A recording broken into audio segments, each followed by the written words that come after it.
ನಮಸ್ಕಾರ ಸ್ನೇಹಿತರೆ. ಶ್ರೀರಾಮ ಜನ್ಮಭೂಮಿ ಮಂದಿರದ ವಿವರಣೆ ಮತ್ತು ಪರಿಚಯವನ್ನು ತಿಳ್ಕೊಳ್ಳೋಣ. ಪರಂಪರಾನುಗತ ಶೈಲಿಯಲ್ಲಿ ಮಂದಿರ ನಿರ್ಮಾಣವಾಗಿದೆ.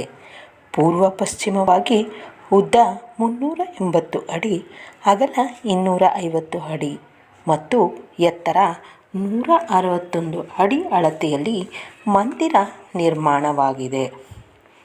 3 ಮಹಡಿಗಳ ಮಂದಿರ. ಪ್ರತಿ ಮಹಡಿಯ ಎತ್ತರ 20 ಅಡಿ.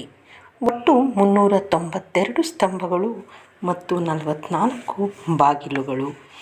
ನೆಲಮಹಡಿಯ ಗರ್ಭಗೃಹದಲ್ಲಿ ಶ್ರೀರಾಮಲಲ್ಲ ಬಾಲರಾಮನ ವಿಗ್ರಹ ಮತ್ತು ಮೊದಲನೇ ಮಹಡಿಯ ಗರ್ಭಗುಡಿಯಲ್ಲಿ ಶ್ರೀರಾಮ ದರ್ಬಾರ್.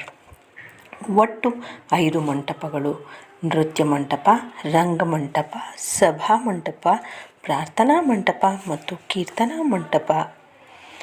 ಸ್ತಂಭಗಳು ಮತ್ತು ಬಾಗಿಲುಗಳ ಮೇಲೆ ದೇವಾನುದೇವತೆಗಳ ಮತ್ತು ದೇವಾಂಗನೆಯರ 16.5 ಅಡಿ ಎತ್ತರವನ್ನು 32 ಮೆಟ್ಟಿಲುಗಳನ್ನು ಕ್ರಮಿಸಿ ಸಿಂಹದ್ವಾರದ ಮೂಲಕ ಪೂರ್ವ ದಿಕ್ಕಿನಿಂದ ಮಂದಿರಕ್ಕೆ ಪ್ರವೇಶ.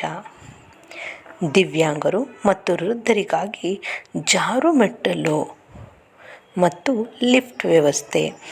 ಆಯತಾಕಾರವಾಗಿ ಮಂದಿರದ ಸುತ್ತಲೂ ಪರಿಕ್ರಮ. ಉದ್ದ 732 ಮೀಟರ್, ಅಗಲ 4.25 ಮೀಟರ್. ಮಂದಿರದ 4 ಮೂಲೆಗಳಲ್ಲಿ 4 ಮಂದಿರಗಳು: ಭಗವಾನ್ ಸೂರ್ಯ, ಭಗವಾನ್ ಶಂಕರ, ಭಗವಾನ್ ಗಣಪತಿ, ದೇವಿ ಭಗವತಿ. ದಕ್ಷಿಣ ದಿಕ್ಕಿನಲ್ಲಿ ಹನುಮಂತ ಮತ್ತು ಉತ್ತರ ದಿಕ್ಕಿನಲ್ಲಿ ಮಾತಾ ಅನ್ನಪೂರ್ಣೇಶ್ವರಿಯ ಮಂದಿರ. ಮಂದಿರದ ಸಮೀಪದಲ್ಲಿ ಪೌರಾಣಿಕ ಕಾಲದ ಸೀತಾ ಕೊಳ.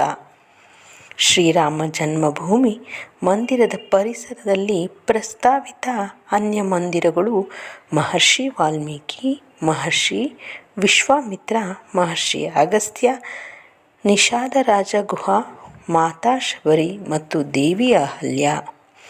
ನೈಋತ್ಯ ಭಾಗದಲ್ಲಿ ನವರತ್ನ ಕುಬೇರ ಪೀಠದಲ್ಲಿ ಸ್ಥಿತನಾದ ಶಿವ ಮಂದಿರದ ಜೀರ್ಣೋದ್ಧಾರ ಮತ್ತು ರಾಮಭಕ್ತ ಜಟಾಯುರಾಜನ ಪ್ರತಿಮೆಯ ಸ್ಥಾಪನೆ ಅಲ್ಲಿ ಆಗಿರುವಂತಹದ್ದನ್ನು ನೋಡಿದೆ. ಈ ಒಂದು ವಿಡಿಯೋ ನಿಮಗೆ ಇಷ್ಟ ಆಗಿದರೆ ಲೈಕ್ ಮಾಡಿ, ಶೇರ್ ಮಾಡಿ. ಹಾಗೆ ಈವರೆಗೂ ಕೂಡ ಸಬ್ಸ್ಕ್ರೈಬ್ ಆಗಿಲ್ಲ ಅಂದರೆ ಸಬ್ಸ್ಕ್ರೈಬ್ ಮಾಡ್ಕೊಳ್ಳಿ. ವಿಡಿಯೋವನ್ನು ವೀಕ್ಷಿಸಿದ್ದಕ್ಕಾಗಿ